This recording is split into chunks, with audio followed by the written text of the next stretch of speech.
సంవత్సరాల తరబడి ఎన్ని మందులు వాడినా మీ మోకాల నొప్పులు తగ్గట్లేదా? ప్రాణ పెయిన్ క్లినిక్ లో అత్యాధునిక చికిత్స. నమస్కారం, నేను మీ జాహ్నవి. మనతో ఉన్నారు ప్రముఖ జ్యోతిష్య వాస్తు పండితులు, జ్యోతిష్య వాస్తు శిక్షణ నిపుణులు, లలిత ఉపాసకులు బ్రహ్మశ్రీ నానాజీ పట్నాయక్ గురువు గారు.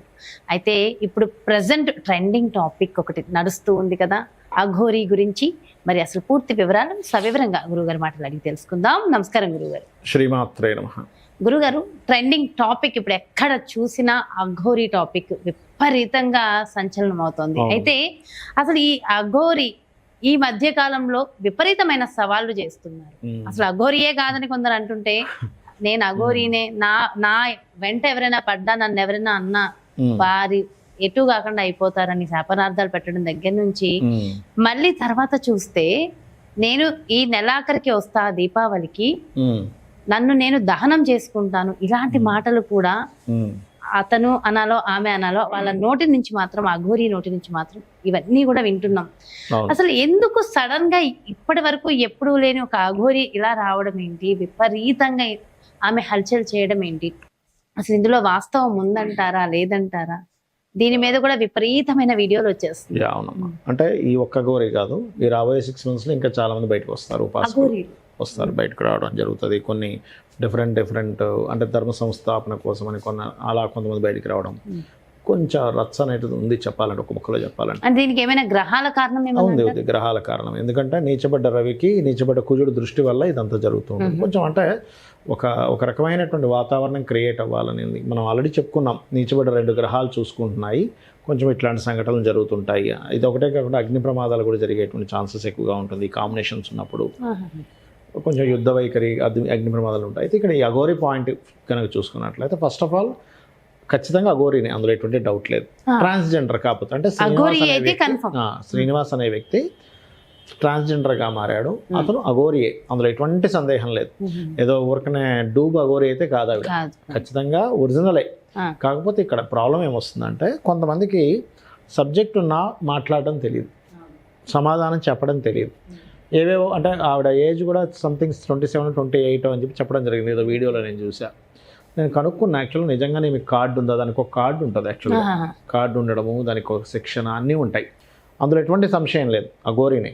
అయితే ఇక్కడ ఏంటంటే మ్యాటర్ ఏంటంటే, మన ఇంటర్వ్యూస్ చేసే వాళ్ళు కూడా కొంచెం, ఇప్పుడు ఇవాళ సోషల్ మీడియా గురించి మనకు తెలియదు ఏం లేదు, కొంచెం ఎంత డిఫరెంట్గా మన అవతల వాళ్ళ నుంచి ఇన్ఫర్మేషన్ తీసుకుంటే అంత బాగుంటుంది కదా అని. మీకు వస్తే మెన్షన్స్ వస్తే ఏం చేస్తారు, లేకపోతే మీరు లిప్స్టిక్ ఎందుకు పెట్టుకున్నారు, మీరు మొత్తం ఎందుకు ఇట్లా, అంటే మీరు వివస్త్రంగా రావడం వల్ల ఇంత ఇదైంది కదా. నిజం చెప్పాలంటే అంత మొత్తం వివస్త్రంగా రావడం వల్ల అంత హల్చల్ చేయడం కానీ ఇవన్నీ జరిగింది కదా, కనీసం ఒక వస్త్రం చుట్టుకోవచ్చు కదా మీరు అనేటువంటిది, అట్లాంటి క్వశ్చన్స్ అడగడం. ఇవాళ రేపు ఏంటంటే అమ్మ, ఇప్పుడు అఘోరీలు అనేటువంటిది ఏదైతే ఉందో, మన దీనిలో తిరగరు వాళ్ళు, జనాల్లో తిరగరు. ఏ హిమాలయాల్లోనో లేకపోతే అడవుల్లోనో తపస్సు చేసుకుంటూ ఉంటారు. అటువంటి వారు వచ్చేసరికి కొంచెం ఉత్సుకత ఉంటుంది జనాలకు సహజంగా. ఏంటో వాళ్ళు ఏం చేస్తారు, వాళ్ళకి ఎలాంటి పవర్స్ ఉంటాయి. అయితే ఒకటేంటంటే, నిజంగా బాగా సాధన చేసినటువంటి అఘోరీకి మంచి పవర్స్ కూడా ఉంటాయి, ఉండవని కాదు, ఖచ్చితంగా ఉంటాయి వాళ్ళకి. అంటే ఎలా అంటే, మన కర్మల్ని తొలగించేంత పవర్ కూడా వాళ్ళకు ఉంటుంది, నిజంగానే ఉంటుంది. కర్మలు తొలగించడానికి ఎవరెవరికి పవర్స్ ఉంటాయని మనం ఇంకో వీడియో చేద్దాం కావాలంటే.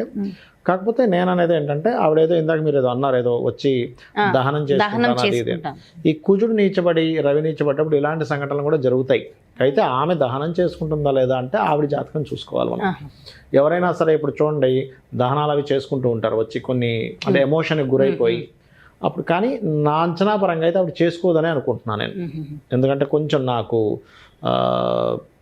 ఈ మధ్యకాలంలో ఆవిడ వీళ్ళు 2-3 చూశాను నేను, అంటే కొంత రియలైజ్ కూడా అయింది. అంటే ఏమిటి, ఇప్పుడు ఆవిడ అనడం ఏమిటంటే, వచ్చి నేను తెలంగాణ స్టేట్ని నేను కాపాడాలి, ముత్యాలమ్మ టెంపుల్లో ఇంత ఇది జరిగితే కూడా రెస్పాన్స్, మనం సనాతన ధర్మాన్ని మనం కాపాడుకోవాలి కదా, అందుకని నేను వచ్చాను అన్నట్టుగా వచ్చింది.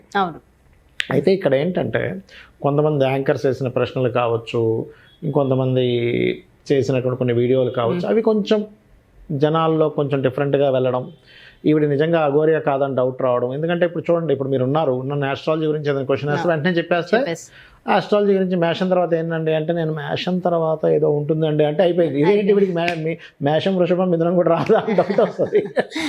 అంతే కదా.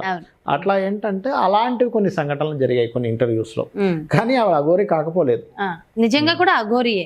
అంటే అఘోరీలు నిజమా లేదంటే కాదా అనేది ఎలా తెలుసుకోవాలంటారు? అంటే వాళ్ళ నిజంగా అంటే ఒకటే అమ్మ, అఘోరీలు ఏంటంటే వాళ్ళకి దాని ఘోరము కానిది అఘోరి అంటారు. వాళ్ళు అస్సలు అంటే ఈవిడికి 26-27 ఇయర్స్ వల్ల కొంచెం అగ్రెసివ్గా ఉంది, కానీ అస్సలు ఎవరి మీద కోప్పడరమ్మా తెలుసా. కానీ వాళ్ళ దగ్గర ఎంత శక్తి ఉంటుందంటే వాళ్ళు అన్ని శిక్షణలు పొంది ఉంటారు. కత్తిసాము, కర్రసాము, కుస్తీ పొట్టీలు, అంటే ఎట్లా అంటే ఒక 100 మందిని కూడా వాళ్ళు ఈజీగా హ్యాండిల్ చేయగలుగుతారు. అంత శక్తి ఉంటుంది వాళ్ళకి. కొంతమంది అఘోరీలకైతే ఎంత శక్తి ఉంటుంది అంటే నేను చూశాను కదా, ఒక పులి వచ్చింది అనుకోండి, ఆ పులి కళ్ళల్లోకి అలా చూస్తే పులి అలా వెళ్ళిపోతుంది. మీరు డైరెక్ట్గా చూసారా? నేను చూసాను. అయితే ఆ పులి అలా వెళ్ళిపోతుంది. రెండవది ఏంటంటే ఆ అఘోరీలు ఇప్పుడు చాలా భయంకరమైన సిచ్యువేషన్ అనుకోండి, వాళ్ళ కళ్ళతో వాళ్ళని చంపేయగలరు. సాధనలో ఆ స్టేజ్ ఉంటాయి, అంటే ఈవిడికి ఉంటుందని నేను చెప్పట్లే. బాగా నాగసాధువులు ఉంటారు చూసారా, ఆ స్టేజ్కి వెళ్ళిన వాళ్ళు ఆ స్థితి కలిగి ఉంటారు వాళ్ళు. అంటే అడవుల్లో ఉంటారు కదా, ఇప్పుడు అడవుల్లో జీవించాలంటే వాళ్ళకి ఎంత శక్తి ఉండాలి. మనం వెళ్ళగలం అడవిలోకి, వెళ్ళాం కదా, అంటే వాళ్ళకి ఆ శక్తి ఉంటుంది.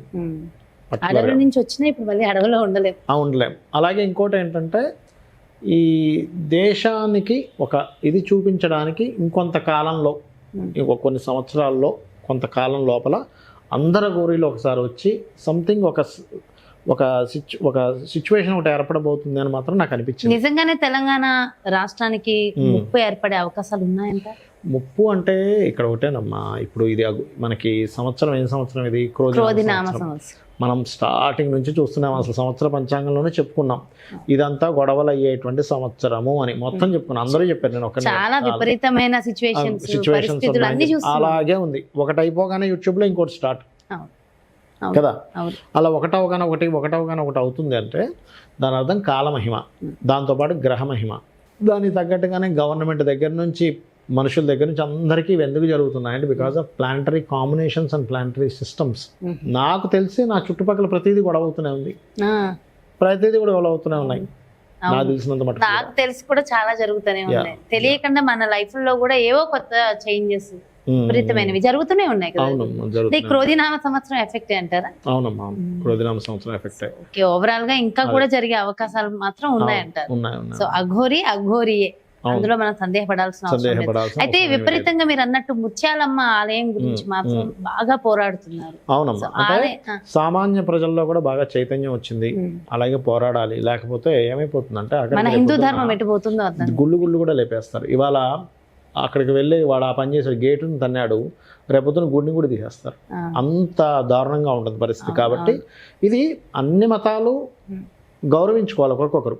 ఎవరి పూజ వాళ్ళు చేసుకోండి. క్రిస్టియన్స్ చక్కగా క్రిస్టియన్స్ ఇప్పుడు ఎందుకమ్మా, ఇప్పుడు నేనున్నాను, నాకు క్రిస్టియన్స్ ముస్లిమ్స్ ఫ్రెండ్స్ ఉన్నారు. నేను ఏదో దీంట్లో ఉన్నాం కదా, ఫ్రెండ్స్ లేకుండా ఉండరు. మీకు కూడా క్రిస్టియన్స్ ముస్లిమ్స్ ఫ్రెండ్స్ ఉండే ఉంటారు. మన క్లాస్మేట్స్, కాలేజ్ మేట్స్ వీళ్ళందరూ ఉంటారు. మా ఇంటికి వచ్చి భోజనం చేసి వెళ్ళే వాళ్ళు బోల్డ్ మంది ఉన్నారు. ఒక అతను అయితే 15 రోజులు మా ఇంట్లో ఉన్న రోజులు కూడా ఉన్నాయి, ఒక ముస్లిం. సో మనకి భేదం లేదు, ఈవెన్ వాళ్ళకి కూడా ఉండదు లేదు. కాకపోతే ఇక్కడ ఏంటంటే కొంతమంది ఉన్మాదంతో చేసేటువంటి పనులు నిజంగా క్రిస్టియన్స్ కి ముస్లిమ్స్ కి సామాన్య ప్రజలకు ఎక్కడా లేదమ్మా. ఎందుకంటే నేను చెప్తున్నా కదా, క్రిస్టియన్ పర్సన్ నాకు చాలా మంది తెలిసిన వాళ్ళు ఎందుకు అంతదాకా ఫ్రెండ్స్ ఎందుకు, క్లయింట్స్ ఉన్నారు నాకు. ముస్లిమ్స్ క్రిస్టియన్స్ క్లయింట్స్ ఉన్నారు. వాళ్ళ జాతకం మీ నుంచి తెలుసుకోవాలని అనుకుంటున్నారు, వాస్తు చూపించుకుంటారు, జ్యోతిష్యం చూపించుకుంటారు, ఉన్నారు క్లయింట్స్ కూడా ఉన్నారు. అంటే నేను అనేది ఏంటంటే సామాన్య ప్రజలకి ఏమీ లేదు ఈ డిఫరెన్స్ అనేది.